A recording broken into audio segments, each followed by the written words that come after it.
It's such a hassle with the hospitalization and everything. Let's get a divorce.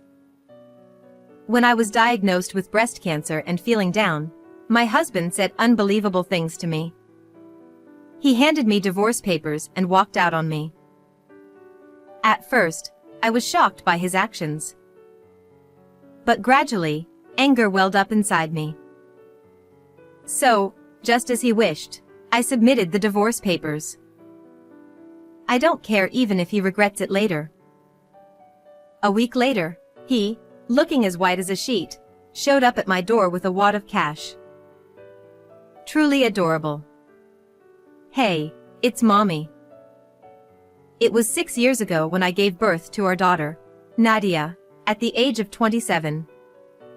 My husband, George, who was present at the birth, shed tears of joy. We spent our days feeling peaceful happiness, but that happiness didn't last long. Eventually, I realized that George only doted on our daughter when it was convenient for him. Stop being so noisy. Do something about it. Looking at Nadia, who wouldn't stop crying, my husband tooted loudly. When I first met him, I was drawn to his easygoing and genuine personality, but he couldn't stand anything disrupting his own pace. Whenever our daughter, who was still a baby at the time, started fussing while he was enjoying things like video games, his mood would instantly sour. Nadia, go over there, okay? I knew his personality. I would often try to move away from him when Nadia was upset, or I would try my best to soothe her, but dealing with a baby isn't always straightforward. Hey, you're the mother, why can't you keep her quiet? Despite my efforts, George would completely disregard such moments and blame me. But then, when he was in a good mood, Nadia, come to Daddy. I'll hold you. He called Nadia in a silky voice. But Nadia, with a face that looked like she was about to burst into tears, reached out for me instead. It was as if she knew that her father's affection was fickle. What's wrong with her? Mary, maybe it's your bad parenting. With those bitter words, George stomped heavily on the floor and stormed out of the room. Because he was like that, as our daughter grew older, she started to watch his face and became hesitant to approach him. I never had raised a child and I felt lost. Although I wanted to talk to my own mother about it, my family lived far away, so I confided my worry to my mother-in-law, who lived nearby, instead. She had gone through a divorce when my husband was still in elementary school and had raised him and his sister by herself, making her a resilient woman who had faced many challenges. Since George and I had been together since college, I had known my mother-in-law since then, and she had always treated me kindly. She still works and even holds a high-ranking position at her company. She worried about me and started visiting our house regularly to check on us, despite her busy schedule. My husband also held his mother in high regard, and he would obediently listen to her words. Besides, having my mother-in-law's support was incredibly reassuring for me. Although I had mixed feelings towards George, I wanted to build a good family for her sake as well. There were times when I couldn't agree with George, and I would voice my opinions. However, I often swallowed my frustrations, knowing that if I just endured, things would eventually settle down, and I continued to live with him. After a year of maternity leave, I returned to work, and my days became truly hectic. Wow, it was really busy today. You're being dramatic over a little work. You earn less than I do. Whenever I showed even the slightest sign of fatigue from balancing work, household chores, and childcare, my husband would make a disgusted face. My mom managed both housework and work just fine. You should learn from her. My husband said this with a smirk, as if mocking me. He probably meant it as a jab.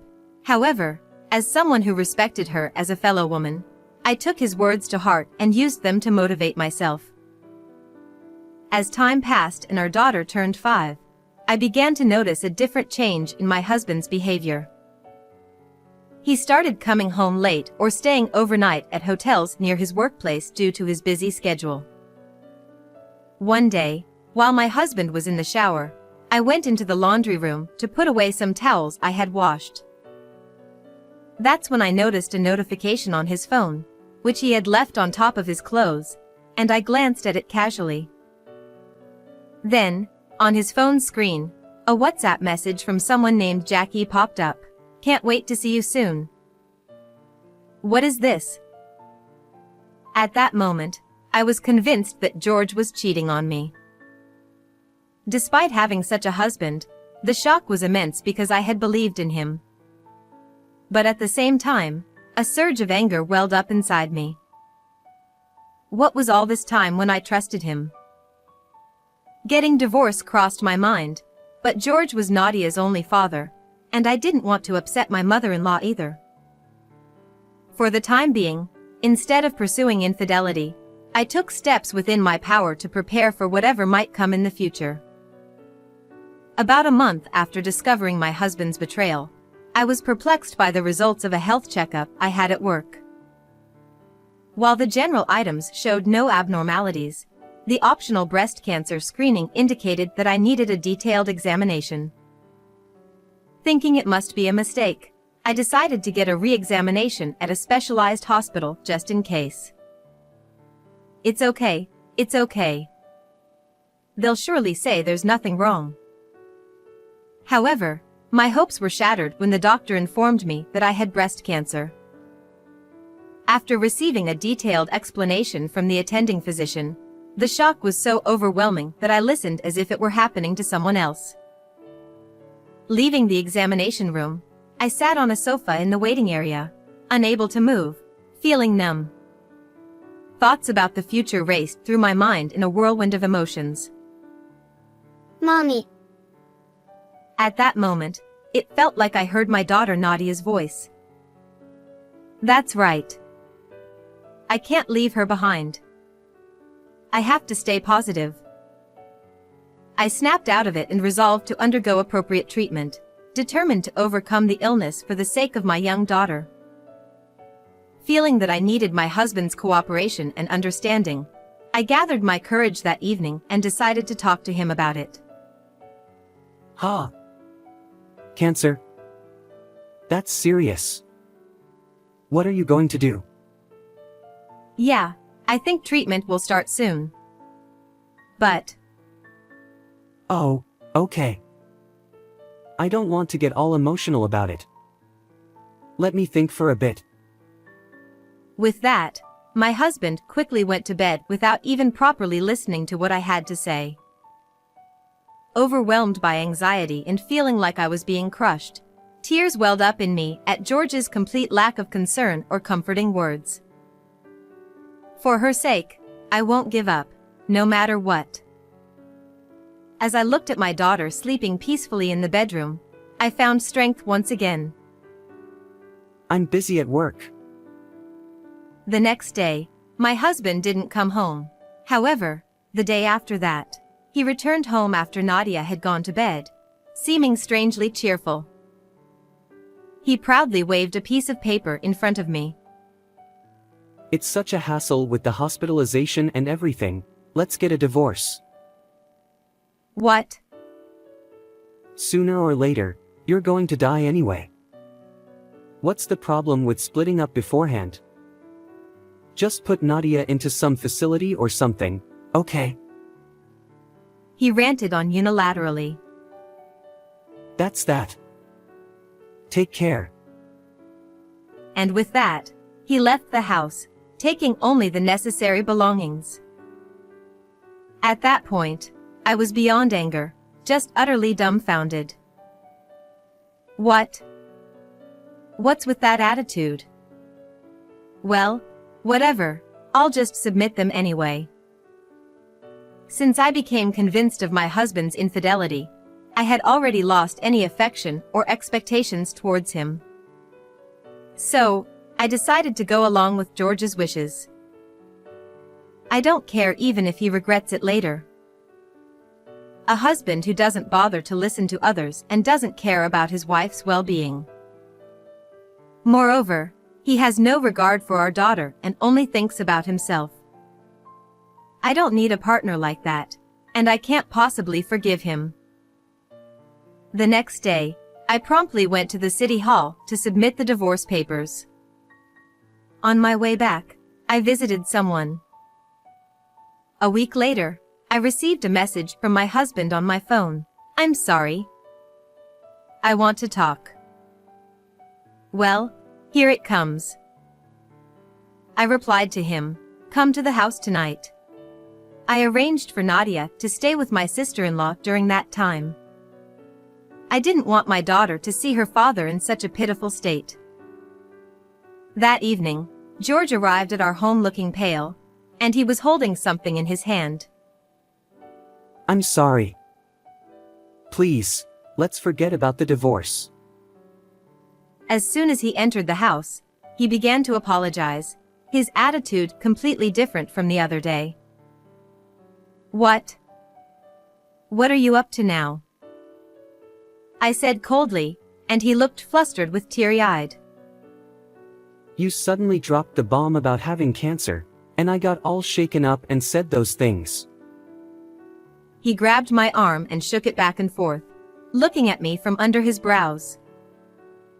I struggled to understand how he could think I would forgive him just like that. "I confided in you first, George. I was hurt and sad when you didn't even bother to listen to me and just mentioned divorce." It seemed I hit a nerve as my husband was left speechless, mumbling incoherently.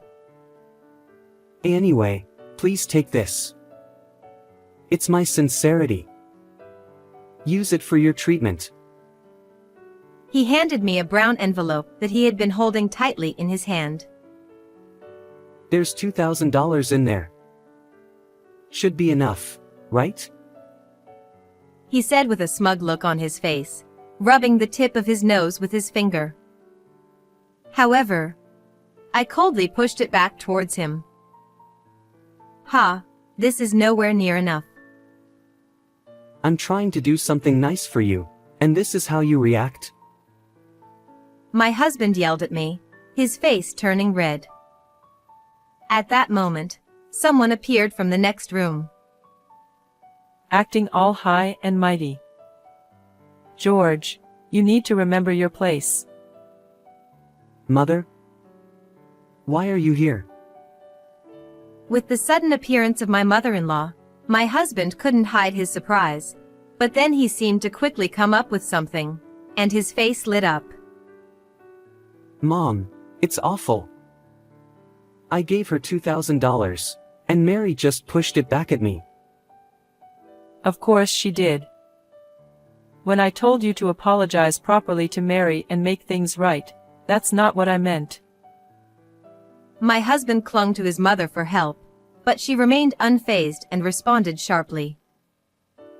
In fact, after submitting the divorce papers at the city hall, I visited my mother-in-law's house. There, I told her about George leaving the house unilaterally.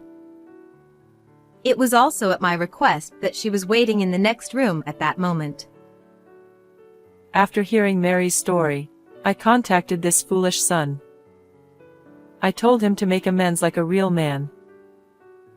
It seemed my husband's idea of making amends was to offer $2,000 and ask for reconciliation. So that's what it was. What a cheap display of sincerity. Truly, it's embarrassing, even though he's my son. Wait a minute. Mom, whose side are you on? Me or Mary?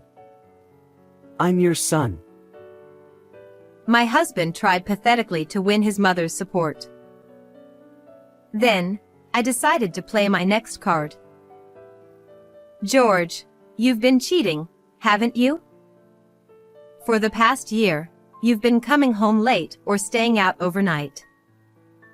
I thought something was up." I don't know what you're talking about. Despite his denials, beads of sweat formed on his forehead, clearly showing his agitation. Is that true? Since I hadn't yet told my mother-in-law about George's infidelity, she turned on him with a fierce look, demanding answers. Mom, that's not true. Mary's just misunderstanding. My husband hastily tried to deflect, but I wouldn't let him get away with it. She's Jackie, right? Look, isn't this her? I confronted him, showing a picture of my husband and a young woman looking friendly together. Of course, I made sure my mother-in-law saw it too. When I became convinced of my husband's infidelity, I searched George's social media and found a woman named Jackie who often commented on his posts. Then, I looked into Jackie's social media and found many photos that seemed to be dates with my husband. Although George's face was hidden, he was wearing his favorite limited edition watch, so it was obvious that was him. Even when his mistress's name was mentioned, my husband was speechless. Do you know how much I suffered because of your father's infidelity? I've told you countless times and not to do anything that would betray Mary. My mother-in-law glared at my husband with a face scarier than a demon's. I just acted on impulse. I'll break up with her right away. I'm cutting ties with a child like you. As long as I have my granddaughter and Mary, I'm fine. Mom, please calm down. George looked even paler than when he arrived at the house. I had hoped that revealing his infidelity to my mother-in-law and having her give him a piece of her mind would be enough, but her declaration of cutting ties was unexpected. My husband often said, My mom's a company executive, so she's rich. If anything happens, we can rely on her. and had been counting on my mother-in-law financially. Mary, I'll break up with the other woman. Please help me reconcile with Mom. I'm begging you. Don't be ridiculous. When I scolded my husband as he pleaded, he flinched for a moment but then stubbornly clung to my hands. Please, don't say that. The divorce papers have already been filed, and my mind is made up. You said that $2,000 was your gesture of sincerity, but you're missing a zero. Ha! As I pushed my husband away and said that, he looked bewildered. I'll demand $20,000 in compensation, so make sure to settle properly. That's impossible. My husband, finally understanding the situation, looked more pathetic than I had ever seen him before, utterly stunned.